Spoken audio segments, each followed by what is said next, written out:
So imposter syndrome, what is it? So essentially, imposter syndrome is when you are actually very good at something, but you keep telling yourself that you're actually doing horrible, and mentally you think you're not good enough for something, or that you shouldn't be doing something, or that you don't deserve the role that you're in, for example, and you keep really self-doubting yourself. So it's very normal for someone to be in a new job or a new role, or to recently have been accepted into a new position, and especially for new grads working for the very first time. It's very common for these individuals to encounter imposter syndrome, where they self-doubt themselves. A common example is a new grad or a new student out of graduation is working for the very first time, and they may think they're doing horribly on the job, and that they may think that they're going to get scolded soon, or they may be told off soon for whatever reason, but really it's just really themselves self-doubting. So how do you know if it's imposter syndrome? How do you know that what you're feeling, what you're thinking is really just mentally in your head versus reality, right? So if you look at the job market, and organizationally from a manager's perspective, if you're a sub performer, or you're not doing well, or you're not doing something as intended, normally what happens in a job, or even if you're in grad school, or if you're in medicine, you're in residency, what happens is there's normally structured timelines for some sort of review, right? At a job that is going to come in the form of your performance evaluations, whether it be quarterly or annually, especially during your probation period, which may be 3 months or 6 months or a year. During the probation period, you'll also have additional in between interim evaluations to see how you're doing, what you can do better.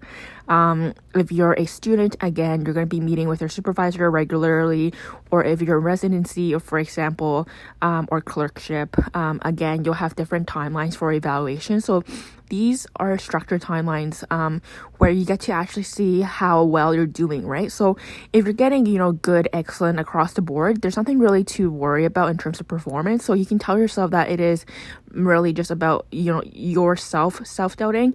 It's really a mental barrier rather than in reality. And imposter syndrome takes time to kind of get over. Whenever you're starting a new job, there's a huge transition period, whether it be from moving one organization to a new organization, where you're still trying to meet new friends, get a hold of the processes, understand what's going on. In general, when you hire someone new, normally managers don't expect a person to hit the ground running right away. Of course, I think during the interviews, there's some sort of expectation that you want to find someone that's a right fit, who can do the job well right away. But in reality, even if we do say that, we also understand that it takes time for someone to hit their stride. It takes time for people to develop the confidence in a role, even if the individual is a confident person in general. And that timeline normally takes between 6 to 9 months to get used to something. And the first 3 months, you're still learning new processes. So it takes 3 months to learn your environment, and 6 to 9 months before you actually feel confident in a role. So if you just recently started a new job, give yourself that 6 to 9 months to kind of calibrate before really thinking about whether or not you're a sub performer or not. And again, if you are sub performing, these things will come out in the evaluation process, and if you're consistently scoring 4 out of 5 out of 5, there's nothing to worry about. It's really just a mental barrier. And there's always no harm in asking your supervisor to see whether or not what you think is reality. I wouldn't think poorly of someone if they came to me and asked, like, hey, how do you think I'm doing? I don't think I'm doing that well. Do you have any advice, etc., etc.? You can ask your peers for advice. You can ask your peers on how to do something better. you can also ask, like, what did the person before you do? These are questions to kind of assess yourself, whether or not you're meeting the expectations or below or above. And also, be comfortable having those kind of conversations with your supervisor in terms of what you can do better. Because again, even if you are a high performer, 4 out of 5 or 5 out of 5, you can always do better, right? So it's always a good thing if you continue to have those conversations with your supervisors to see what else you can doing better. But in terms of imposter syndrome, where it's really a case of self-doubt and a lack of self-belief, look at these structural evaluations to see whether or not in reality you are subperforming. And again, it takes time to develop confidence. Don't go into a new job or a new place or a new role thinking that you can hit the stride right away, or think that you can continue the same level of performance at your previous job at the new place, because that is not for the most part reality.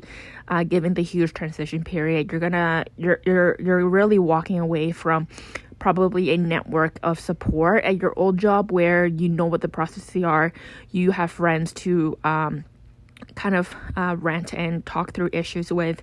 You are probably very well aware of the tasks involved and what you need to do, and you're probably, if you're a star performer, you're often the go-to person. But where if you're shifting to a new job, you lose all of that about yourself, and you need to rebuild that in order to gain and oftentimes these are the things that make someone confident in a role.